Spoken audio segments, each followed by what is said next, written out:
மக்கள் பாதிக்கப்பட்ட மக்களை இவ்வளவு கீழ்த்தரமா விமர்சிக்கிறாருன்னா இவர் எப்பேற்பட்ட ஒரு ஒரு ஒரு மனிதரா இருப்பார். அதுல அந்த கரூர்ல பாதிக்கப்பட்ட அந்த குடும்பத்தோடைய போட்டோவும் போட்டிருக்காரு.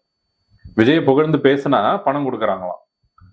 ஒரு அல்பமா இல்ல, இந்த ஆள்லாம் ஒரு ஆளுன்னு சொல்லிட்டு, இவரெல்லாம் ஒரு பத்திரிக்கைன்னு சொல்லிட்டு, இவரை வேற நம்ம எடுத்து இவங்க எல்லாம் இத்தனை நாளா நாமெல்லாம் இவரெல்லாம் மதிச்சு இவர் சொல்ற விஷயங்கள்லாம் உண்மைன்னு நினைச்சிட்டு நம்ம இவ்வளவு நாள் இருந்திருக்கு. இப்பதான் அந்த விஷயங்கள் எவ்வளவு தராதரம் இல்லாம கீழ்த்தரமா வந்து ஒரு மக்களுடைய ஒரு ஒரு மன சங்கடத்தையும் ஒரு அவங்களுடைய பாதிப்படைஞ்ச அந்த மக்களையும் வந்து இழிவுபடுத்துறாருங்கிறது இதுல அப்பட்டமா தெரியுது.